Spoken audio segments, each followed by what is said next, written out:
Assalamualaikum warahmatullahi wabarakatuh. Kenalkan, nama saya Alvin Wahyudin. Saya Bang Gilang Firdaus Salam. Saya Farah Isma Nadia. Insya Allah kami akan mempresentasikan mengenai peristiwa Isra wal Mi'raj Nabi Muhammad Sallallahu Alaihi Wasallam. Peristiwa ini terjadi pada tahun 10 kenabian atau sering disebut dengan Amul Husni, yaitu tahun kesedihan. Nabi Muhammad Shallallahu Alaihi Wasallam berduka karena dua orang yang dicintai dan dihormatinya telah meninggal dunia. Allah Subhanahu wa Ta'ala hendak menghibur Nabi Muhammad Shallallahu Alaihi Wasallam lewat perjalanan ini. Perjalanan diawali dari Masjidil Haram menuju Masjidil Aqsa di Palestina. Selama perjalanan mereka singgah di 5 tempat bersejarah. 5 tempat itu yaitu yang pertama kota Yastrib. Nah, kota Yastrib ini sekarang disebut dengan Madinah Al-Munawwarah. Yang kedua yaitu kota Madian, yaitu tempat persembunyian Nabi Muhammad Musa alaihissalam ketika dikejar oleh Raja Fir'aun. Yang ketiga yaitu Tur Sina, yaitu sebuah bukit yang merupakan tempat Nabi Musa alaihissalam menerima kitab Taurat. Yang keempat Baitul Lahmi, yaitu tempat kelahiran Nabi Isa alaihissalam. Yang kelima Masjidil Aqsa di Palestina, yaitu tempat suci ketiga setelah Mekah dan Madinah. Apakah kalian tahu apa itu Isra dan Mi'raj?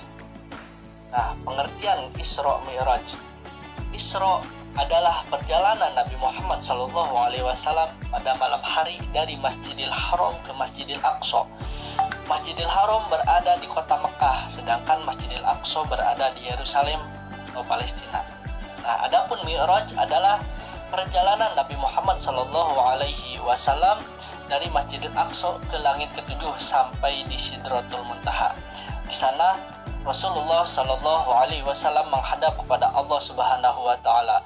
Nabi Muhammad Shallallahu Alaihi Wasallam mendapatkan perintah sholat 5 kali dalam sehari semalam.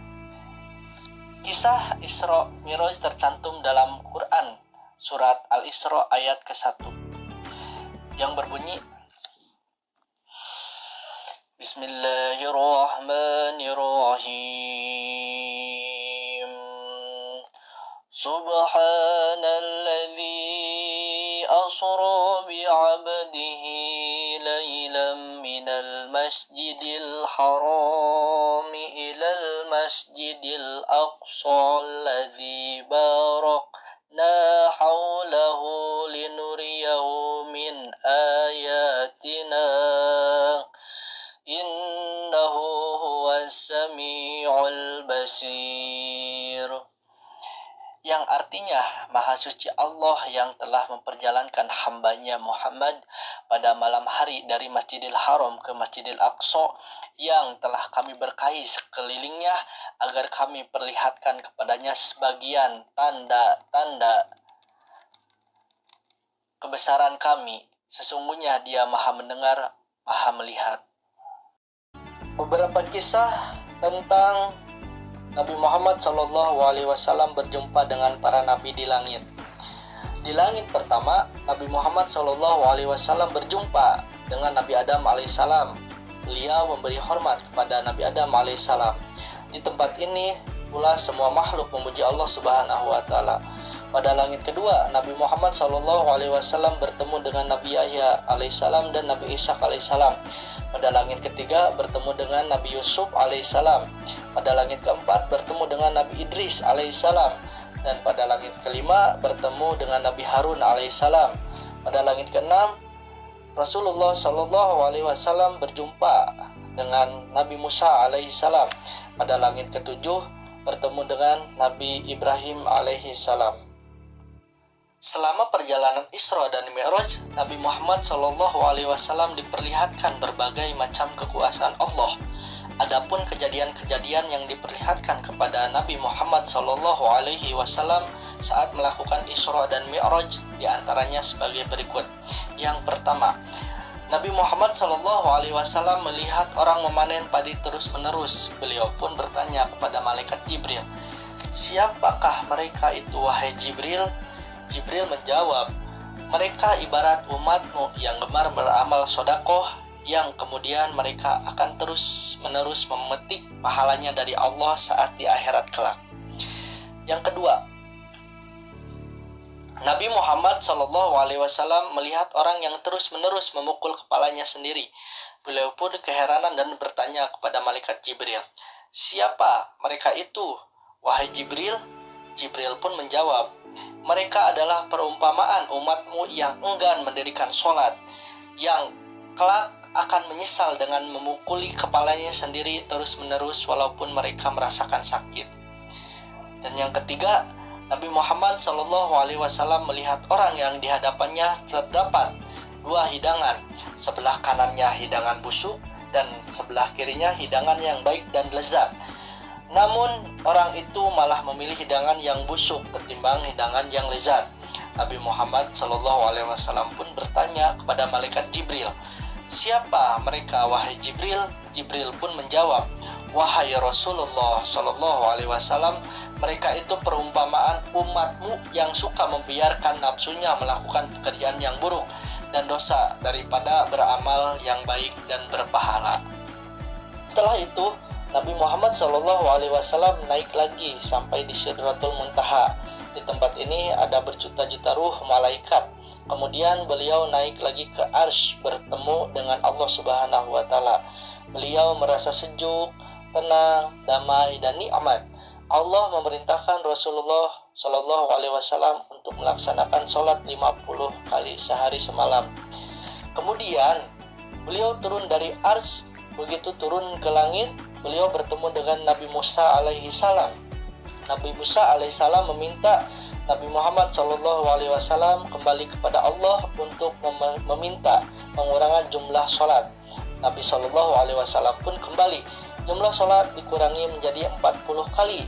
Namun Nabi Musa alaihissalam menyuruh Nabi SAW kembali menghadap Allah untuk meminta pengurangan waktu sholat. Menurut Nabi Musa alaihissalam, umat Nabi Muhammad SAW tidak akan kuat. Nabi SAW pun kembali kepada Allah berkali-kali hingga Allah memutuskan sholat 5 waktu sehari semalam.